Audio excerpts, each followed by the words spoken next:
Today we have Martin Wachter of GoldenRace on the show. He talks about virtuals and how virtual sports have been around for a very, very long time in Europe. This is crazy, this is crazy, this is crazy. Everywhere you turn, it's the same old sports talk, the same headlines, the same news, and the same boring information. This podcast is here to change all of that. We bring you hot sports takes, winning sports betting strategy and picks, reliable gaming industry news, and breaking interviews with some of the biggest names in sports business. My name is Ryan Newpel, and welcome to the Noop Sports Show. All right, welcome back to another episode of the Noop Sports Show. My name's Ryan Newpel. I'm here with you each and every episode. I really appreciate everyone tuning in to this podcast. We have a lot of fun. We talk to a lot of cool people, and today is no exception. I have Martin Wachter on the line with GoldenRace. Martin, are you with me?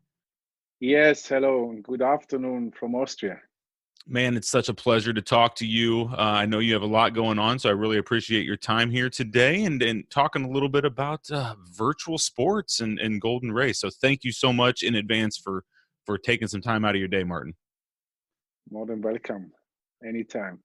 Awesome. So first things first, how in the world did you get into virtual sports? I'm going to give a little bit of a background. You're the co-founder, CEO of GoldenRace, who is one of the, I would say, the leaders in the virtual sports, the virtuals industry.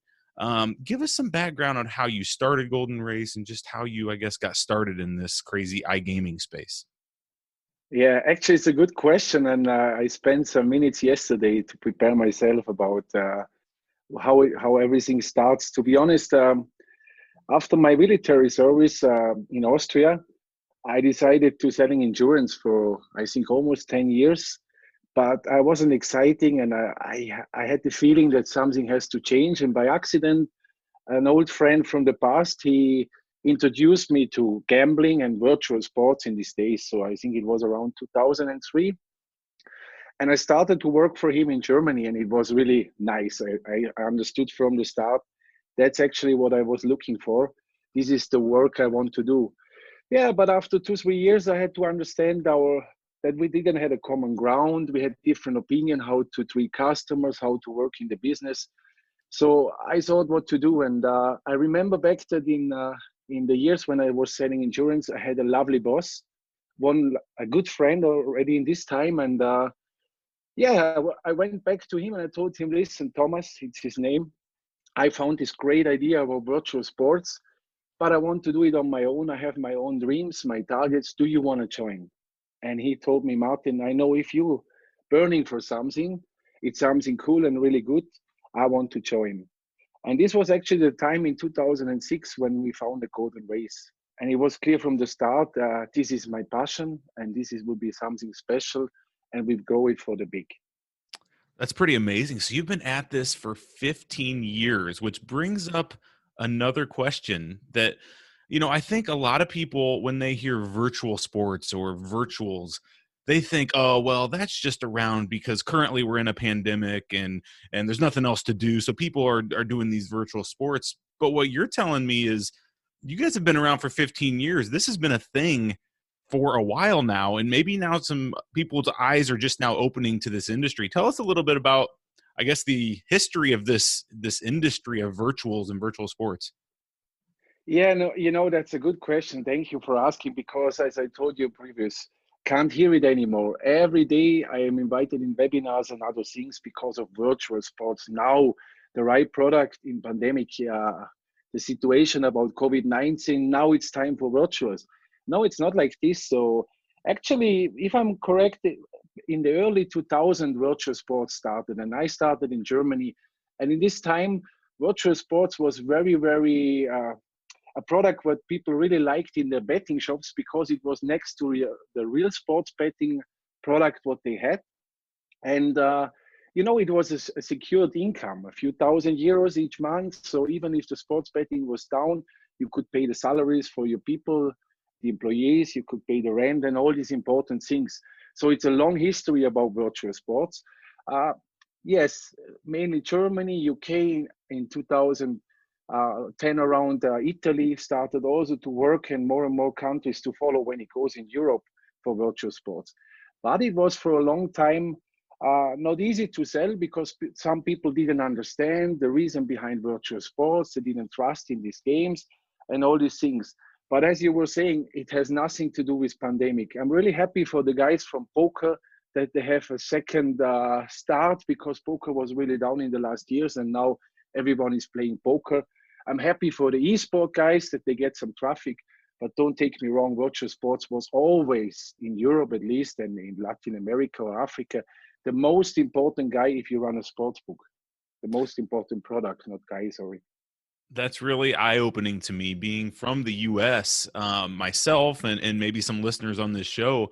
That's not the way it's been here. In the US, we haven't always really thought of virtual sports as a thing. And so, I think maybe that's where my mind starts to see it differently. Like, oh man, this was a thing in Europe. And I know for you guys, Golden Race, you guys have become a leader in many of those European countries. Tell us a little bit about, I guess, what markets you're in, and what markets you're dominating. I mean, I just heard you talk on the SBC virtual conference. If nobody's heard that, make sure you go out and listen to Martin on that. But talk kind of about the countries that you guys are in. I want to hear a little bit about, I guess, where you guys are at. And then I also want to hear what your plans are to come into the United States as we start to legalize sports betting here. What your plans are to be here in the United States. Okay, first of all, the story was not a story of success. So in 2006, I would say we had not much experience about it, and the first few years were learning years. And we had to understand there is competition on the market, very driven on I would say, on graphics and animations. So some companies, they believed a lot that the only way for virtual sports is animation. But we had one night and we sit together and we were saying, is this the right approach about virtual sports? Do we compete with PlayStation or other Xbox consoles? And it has to be on graphics. And we decided actually, no, that's not the right way. We have to find something else. And we were thinking that in the end of the day, when a player is playing, he's not playing for the graphics, he's playing for the gaming experience. So we had to find something which is going close to sports betting. And I'm sure up to now we are the only company who understood it, and we went for realistic odds. We put bookmakers in our company, so we took it very serious. We didn't see us as a slot machine with a virtual soccer animation. So saying that, the story starts to become a story of success. If you see GoldenRace in these days, and especially in Europe, Latin America, and Africa, everybody knows that we are the market leaders. I would say in Africa we're selling around from 10, at least 8 tickets out of 10 are sold by GoldenRace at these days. uh, 15 million tickets a day in virtual sports in Africa is quite a big number. We are becoming the market leader in Italy, which is maybe the most adapted market in Europe for virtual sports. In Latin America, everywhere where it's regulated, you can work. We are the biggest operator. For example, Peru has 3,000 betting shops. I think 80% are with us, and the numbers are growing. So it's an ongoing scenario. When we see US, we have to be careful. US is a new market, and virtual sports, as you were saying before, is something really new. And if you go in a market with a virtual product, you have to be sure it has to be simple in the beginning, a really simple learning curve for the players. I know some competitors, they went there with American football, a crazy, amazing game, but players didn't understand to play, and it was a fail up to now. So we see the market different. We want to go with simple games as we started in the early 2000s with some popular racing games where people also understand in US. Simple games to play and to start, and then to grow on the content. How we see US? I see US in three directions. First of all, the digital business. I'm not sure if you're aware, New Jersey will be our first hit. We finished all the paperwork. We signed already the first two clients. So I think the transactional waiver is about a few weeks to go. So this will be our first step in US.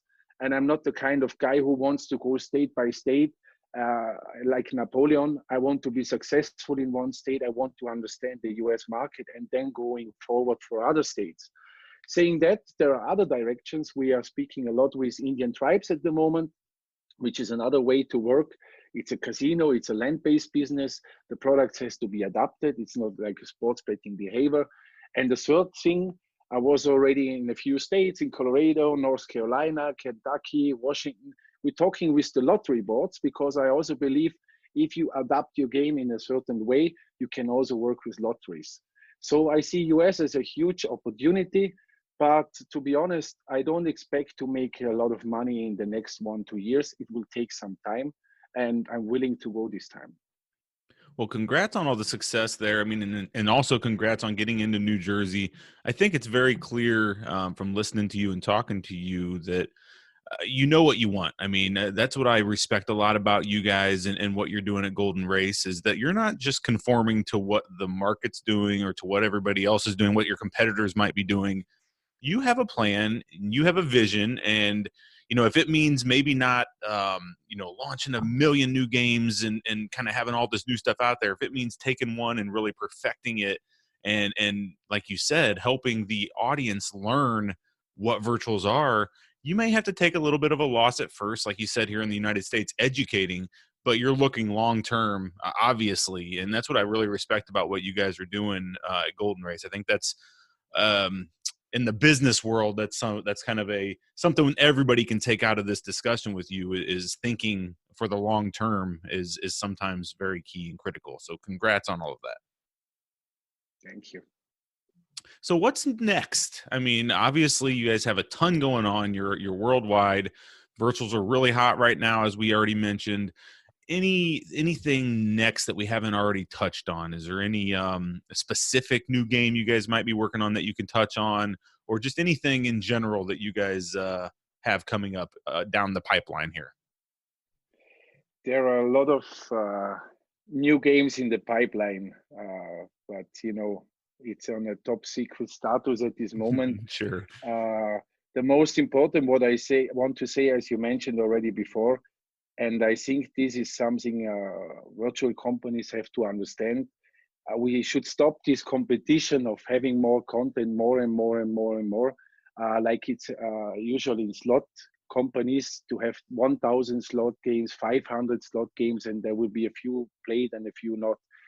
I had a mentor and he told me, listen, why you don't go in your bus and you watch the games which are working really well when you know that the people really like it and improve these games and make them better and better instead of going for new ways and new games. That's one of the points, one important point. But the other point, what is important, and this makes GoldenRace different to the competition, and I can give you a lot of examples for proof. Uh, if I go to US, I know I'm an Austrian from a small village in Montafon, so I know the Austrian business, I know the Austrian players, the mentality of the players.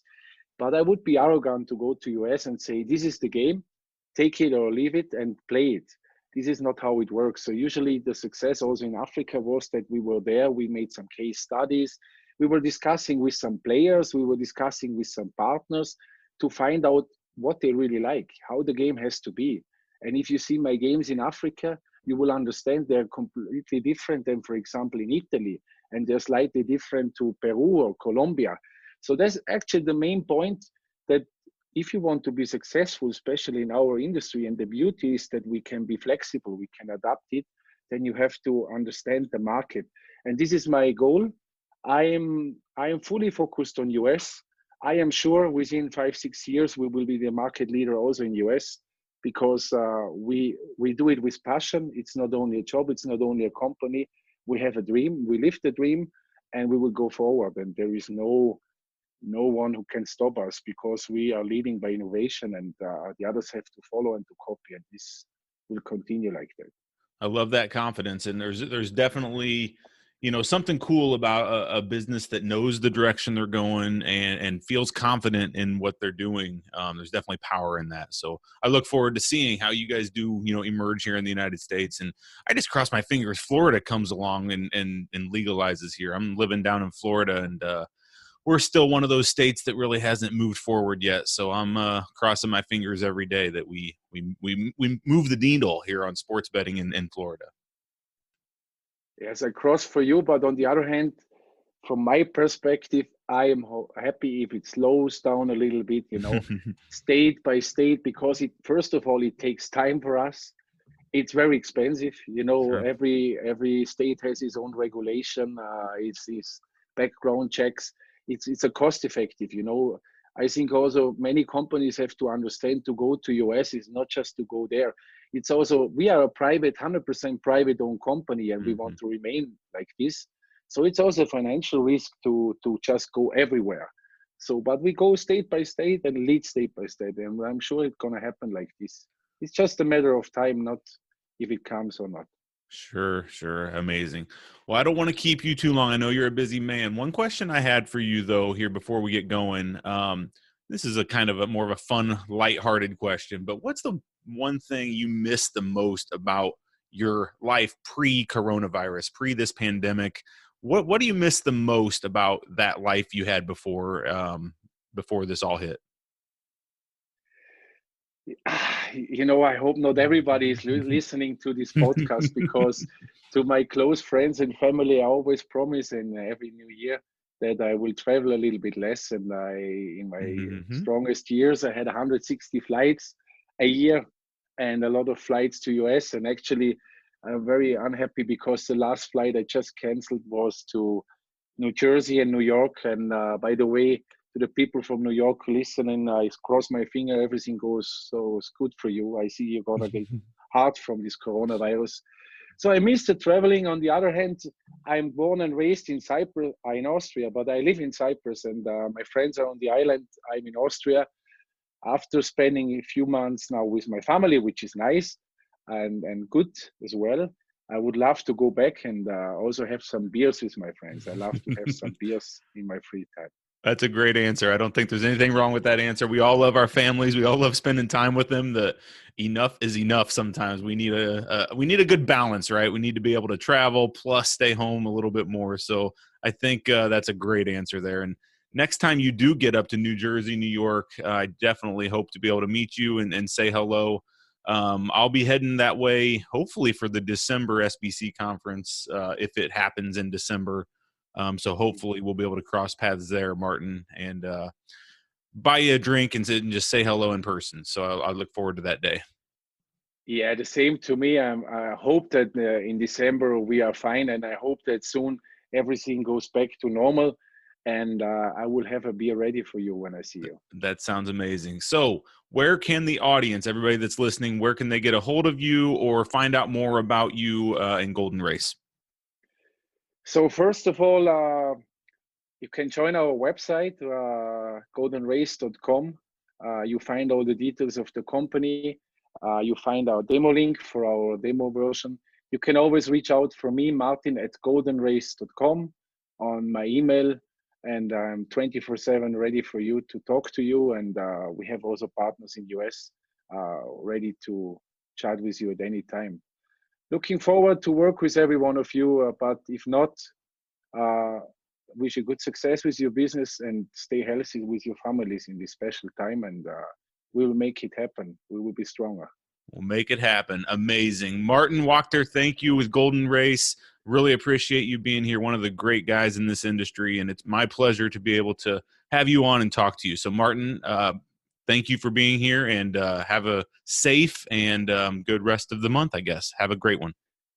Thank you very much. Same to you, and thanks for the call, and all the best for everyone. Bye-bye. Okay. Talk soon. Bye-bye. Thanks for listening to this episode of the Noop Sports Show. If you enjoyed this podcast, please consider subscribing to our iTunes channel today. Plus, visit us at noopsports.com for more picks, previews, strategy, and news. That's knupsports.com.